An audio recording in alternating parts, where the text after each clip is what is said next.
பயணம் பூரணத்தை நோக்கி இருக்கட்டும். அதுக்கு சில தியாகங்கள் செய்யணும், சில இழப்புகள் உண்டு, சில ஏமாற்றங்கள் உண்டு. எனவேதான் பவுலடியார் சொல்லுகிறார், நான் அதை ஆதாயப்படுத்திக் கொள்ளும்படி.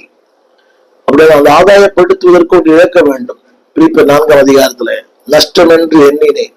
ஏன் தெரியுமா? ஒன்றை ஆதாயப்படுத்திக் கொள்ள. இன்னைக்கு நாம் எதையுமே இழக்க தயாரா இல்லை. நம்முடைய கௌரவம், நம்முடைய சுயமரியாதை, எதை இழக்க தயாரா இல்லை.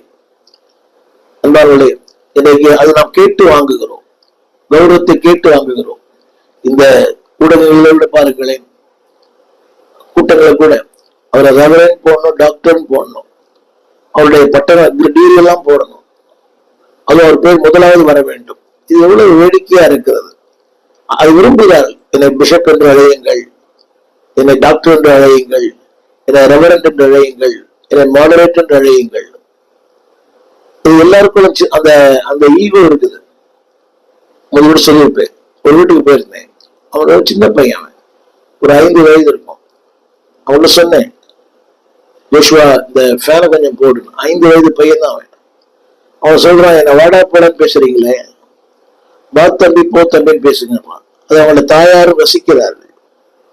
அப்படியானால் அது பிறப்பாலே நமக்கு வந்து விட்டது அந்த கௌரவம். ஜீவானந்தம் ஐயா அவர் அடிக்கடி சொல்லுவாரு, கிறிஸ்துக்குள்ள வாழவனுக்கு சொர்ணம் இருக்கக்கூடாது. அவரை மேற்கோள் காட்ட விரும்புகிறேன். கிறிஸ்துக்குள் வந்துட்டீங்கன்னா நமக்கு சொர்ணம் இருக்கக்கூடாது, சூடு சொர்ணம் இருக்கக்கூடாதுன்னு சொல்லுவார். அதை எதிர்பார்க்கிறோம். மானம், என்னை கௌரவப்படுத்தணும், என் பேரை சொல்லணும். பாருங்க, ஒன்னின் அற்ப காரியங்களுக்கு கூட என் பேரை சொல்லலையே, அது அவசியமே இல்லை. என்னைக்கு நீங்க கிறிஸ்துவை தரித்துக் கொள்ளுவீர்களோ அன்னைக்கு நீங்கள் அல்ல, கிறிஸ்து தான். ஒருடன் சொல்வது போல, நான் அல்ல அவரை. அடிக்கடி இந்த வார்த்தையை பயன்படுத்துவார், நாட் ஐ பட் கிரைஸ்ட். இதே நான் அல்ல. அப்படியானால் இதுவரைக்கும் நீங்களாக இருந்தீர்கள்.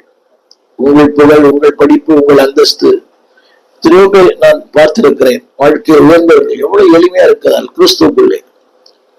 எனக்கு தெரிந்த பல உயர் அதிகாரிகள், அவங்க வாழ்க்கையோட வெரி சிம்பிள்.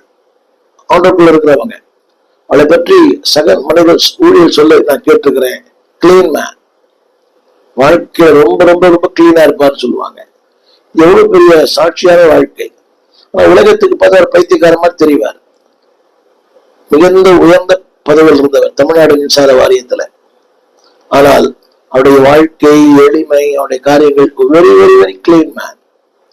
அவர் மரித்தும் இன்றைக்கும் பேசப்படுகிறார் இந்த ஊடகத்துல. என்னை கேட்டுக்கொண்டிருக்கிற அன்பு தேவ பிள்ளைகளே, கிறிஸ்துவுக்குள் இருப்பது என்பது, கிறிஸ்துவை தரித்துக் கொள்ளுதல் தான் கிறிஸ்துவுக்குள் இருப்பது.